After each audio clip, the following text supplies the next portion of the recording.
Mga kababayan nating seniors, kung kayo ay 60 o 65 pataas na ang edad, pakinggan ninyo ako ngayon at huwag kayong mag-skip kahit isang segundo ng video na ito. Dahil ngayong Abril 2026, may 7 bagong batas na nag-take effect na direktang nakakaapekto sa inyong SSS at GSIS pension. At ang nakakagulat, karamihan sa ating mga lolo at lola ay hindi pa alam na may dagdag na pera pala silang dapat tanggapin ngayong buwan na ito. Pag-uusapan natin ang 12,000 na one-time na tulong, ang 3,000 na dagdag na buwanang allowance at ang mga bagong patakaran na maaaring mag-apekto, positibo man o negatibo sa inyong buwanang pensyon. At oo, kasama na rin natin ang mga hidden benefits na hindi inaabot ng maraming retires dahil hindi lang nila alam na mayroon palang ganoon. Alam ko marami sa inyo ang pagod na sa mga komplikadong proseso sa mahabang pila sa SSS o GSIS office at sa mga sulat na puno ng legal na salita na hindi maintindihan. Kaya naman nandito ako para ipaliwanag sa inyo ang lahat ng ito ng simple, malinaw at tapat tulad ng isang kaibigan na nakaupo sa tabi ninyo at nagsasabi ng totoo. Manatili kayo. Maaaring ang impormasyong ito ay nagkakahalaga ng daang libo para sa inyong pamilya. Magsimula tayo sa pinakamalaking balita. Sa ilalim ng bagong direktiba ng gobyerno ngayong Abril 2026, ang lahat ng retires na nakatanggap ng SSS o GSIS, pension ay kwalipikado para sa isang one-time na 12,000 na cash assistance. Hindi ito utang, hindi ito babayaran, at hindi ito magbabawas sa inyong buwanang pensyon. Ito ay isang tulong ng gobyerno bilang pagtugon sa patuloy na pagtaas ng presyo ng pagkain, gamot, at kuryente na sobrang ramdam ng ating mga seniors.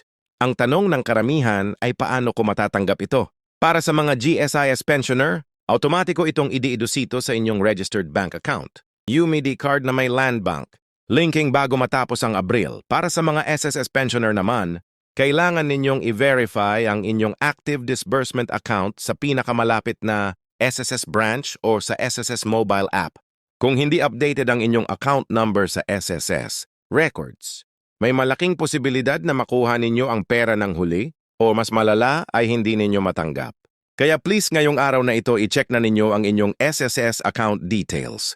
Pangalawa, pag-usapan natin ang 3,000 na dagdag na buwan ng allowance na sinimulan ding ilabas ngayong Abril. Ito ay para sa mga senior citizens na may edad 708 na pataas at nakatanggap ng pensyon na hindi hihigit sa 8,000 bawat buwan. Ang layunin nito ay tulungan ang pinakamahihinang sektor ng ating mga retires, yung mga nakatatanda na at may limitadong kita.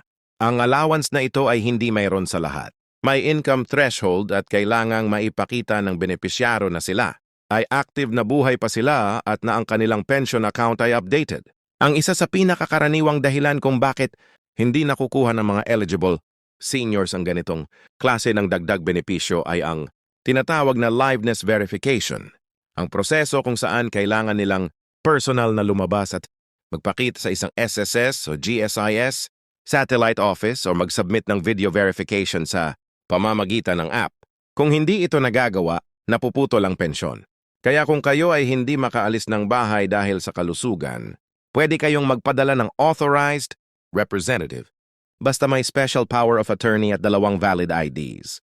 Isa sa mga pinakakomplikadong bagong patakaran ngayong 2026 ay ang revised pension adjustment formula ng SSS.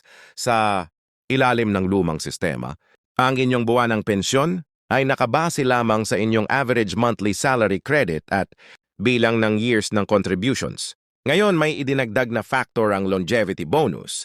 Ibig sabihin, kung kayo ay 70 years old, pataas at nanatiling buhay ng lampas sa average, life expectancy ng Pilipino na 73 taon, may dagdag na 5% sa inyong buwanang pensyon bawat 3 taon na lumipas pagkatapos ng inyong ika-60 na kaarawan.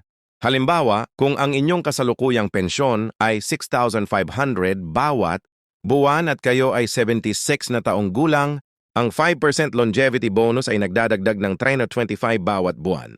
Hindi malaki. Oo, pero multiply ninyo ito sa 12 buwan, 3,900 bawat taon ang hindi ninyo dapat palampasin. Marami sa inyo ang alam na may 13th month pension ng SSS at GSIS. Yun ang inyong Christmas bonus na binbigay sa Disyembre.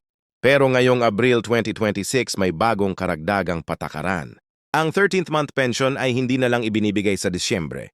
Para sa mga pensioner na may edad 75 pataas, meron na ring mid-year release, isang June bonus na katumbas ng kalahati ng inyong buwanang pensyon. Ito ay otomatiko para sa mga GSIS pensioners. Para sa SSS, kailangan pa itong i-apply ng mano-mano sa opisina o online portal bago May 31. Huwag ninyong hintayin na lumapit sila sa inyo. Ang gobyerno ay hindi pupunta sa inyong pintuan. Kayo ang kailangang kumilos. Ngayon, pag-usapan natin ang bahagi na hindi masyadong masaya marinig pero kailangan ninyong malaman ang mga posibleng bawas sa inyong pensyon o kung ano ang tinatawag nilang clacks. Kung ikaw ay isang retire na nagtatrabaho pa rin at kumikita ng higit sa 35,000 bawat buwan, may bagong patakaran ng SSS na maaaring bawasan ang inyong pensyon ng hanggang 20%. Ito ay nag-apply na ngayong Abril 2026 at maraming retires ang nagulat dahil hindi nila alam na may ganitong tuntunin. Ang GSIS naman ay may katulad na patakaran para sa mga government retirees na bumabalik sa serbisyo bilang contractual o consultant. Kung kayo ay kumikita ng government income bukod sa inyong pensyon, kailangang mag-declare kayo nito sa GSIS o maaari kayong mapagbayad ng penalty at mabawasan ang susunod na 3 buwang pensyon. Ang tip ko sa inyo maging transparent. Mas mahal ang multa kaysa sa buwis na babayaran ninyo sa kita. Nabanggit ko ang buwis kaya pag-usapan natin ito ng maigi. Sa ilalim ng kasalukuyang batas, ang inyong regular na SSS o GSIS pension ay tax-exempt. Hindi kayo nagbabayad ng income tax dito. Pero ang mga dagdag na benepisyo tulad ng one-time ayuda, longevity bonuses at mid-year bonuses ay may ibang tax treatment. Ayon sa BIR circular na inilabas, noong unang bahagi ng 2026 ang mga one-time na ayuda na nagmumula sa gobyerno at hindi lalampas sa 90,000. Sa isang taon ay tax-exempt pa rin. Ibig sabihin ang inyong 12,000 na cash assistance ngayong Abril ay hindi mabubuwisan. Pero kung kayo ay tumatanggap ng iba pang government benefits mula sa inyong lokal na pamahalaan, PhilHealth reimbursements at iba pang ayuda na nagmumula sa iba't ibang ahensya, kailangan itong isama-sama. Kung ang kabuuan ay lalampas sa 90,000 sa isang taon, kailangan ninyong mag-file ng income tax return. Ang aking payo, pumunta sa pinakamalapit na BIR office o humingi ng tulong sa isang barangay senior citizen association officer na may kaalaman sa buwis. Huwag kayong mag-assume na lahat ay otomatikong wala ng buwis. Ang ikapitong at huling bagong patakaran ay ang digital first. Policy ng parehong SSS at GSIS na formal na nag-take effect ngayong April 2026. Ibig sabihin nito, ang karamihan sa mga transaksyon mula sa updating ng personal information hanggang sa pag-apply ng pension loans ay kailangan na ngayong gawin online. Hindi na ito optional para sa maraming proseso. Para sa ating mga seniors na hindi sanay sa teknolohiya, alam ko na nakakatakot ito marinig, pero huwag kayong mawalan ng pag-asa. Ang SSS at GSIS ay nag-set up ng digital assistance desks sa kanilang mga pangunahing tanggapan at sa mga napiling barangay hall sa buong bansa. Doon ay may mga tauhan na tutulong sa inyo na i-set up ang inyong account, i-verify ang inyong identity at tiyakin na ang inyong bank account ay properly linked para makatanggap ng inyong mga benepisyo ng walang abala. Huwag kayong mahiyang humingi ng tulong para sa inyo ang mga taong iyan. Ngayon na naipaliwanag ko na ang 7 bagong batas, gusto ko rin kayong bigyan ng ilang praktikal na payo para ma-maximize ang inyong retirement income ngayong 2026. Una, i-check na ninyo ang inyong SSS o GSIS Statement of Account ngayong buwan.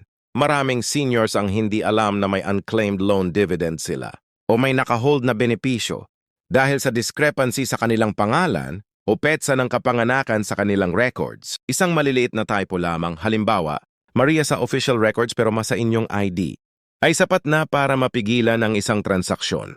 Pangalawa, kung kayo ay may asawa na wala ng trabaho at hindi nag-contribute sa SSS o GSIS, malaman ninyo na kayo bilang pensioner ay maaaring mag-enroll ng inyong asawa bilang dependent para sa PhilHealth coverage. Sa ilalim ng inyong pensyon, libre. Ito at maraming pares ng mag-asawa ang hindi alam na available ang benepisyong ito. Pangatlo, kung kayo ay may natitirang SSS contributions bago kayo nag-retire at naramdaman ninyo na hindi tama ang computation ng inyong pensyon, may karapatan kayo na humiling ng recomputation. Ang proseso ay tumatagal ng 2 hanggang 3 buwan pero maaari itong magbunga ng 500 hanggang 2,000 na dagdag bawat buwan sa inyong pensyon habang buhay. Alam nating lahat kung gaano ka-stressful ang pumunta sa SSS o GSIS office. Ang mahabang pila, ang init, ang mga dokumentong kulang. Kaya naman heto ang ilang tips para mapadali ang bawat biyahe ninyo. Una, huwag kayong pumunta sa Lunes o Biyernes. Ito ang pinakaabalang araw sa lahat ng gobyerno na tanggapan. Ang pinakatahimik na araw ay Miyerkules, lalo na sa umaga bago mag-10. Pangalawa, magdala lagi ng 2 kopya ng lahat ng inyong dokumento. Hindi isang kopya, 2, dahil minsan ay may humihingi ng isa para sa kanilang files. Pangatlo, mag-text o tumawag muna bago pumunta para malaman kung ang serbisyo na kailangan ninyo ay available sa araw na iyon. Maraming serbisyo ang nailipat na sa ibang araw o branch ng walang abala. Sa wakas, kung kayo ay may karamdaman o hindi kaya ang matagal na pagupo, ipaalam ninyo ito sa security guard sa pagpasok. Maraming SSS at GSIS offices ay may priority lane para sa mga senior citizens at persons with disability. Pero kailangan ninyo itong hilingin. Hindi sila lalapit sa inyo. Mga mahal kong seniors, bago tayo magtapos, nais ko lang ipaalala sa inyo ang isang bagay na malapit sa aking puso. Ang mga benepisyong ito, ang 12,000, ang 3,000, ang longevity bonus, ang mid-year pension, hindi ito regalo. Ito ay bunenga ng inyong mga tao ng pagtatrabaho, ng inyong mga buwan ng kontribusyon ng inyong pagmamahal sa pamilya at sa bansang ito. Kayo ay may karapatang tanggapin ang bawat piso na nararapat sa inyo. Huwag kayong maging mahiyain. Huwag kayong mahiyang magtanong. Huwag kayong maging pahintulutan ng inyong edad na hadlangan. Kaya ito sa pagkuhaan kung ano bang sa inyo naman. Ibahagi ninyo ang video na ito sa inyong mga kaibigan, sa inyong mga kapitbahay, sa inyong mga kaanak na may tatay o nanay na retire. Impormasyong ito ay maaaring magbago ng buhay ng isang pamilya. At kung mayroon kayong mga katanungan tungkol sa inyong SSS o GSIS account, huwag kayong mahiyang ilagay ito sa comment section sa ibaba. Nandito tayo para sa isa't isa. Ingatan ninyo ang inyong sarili.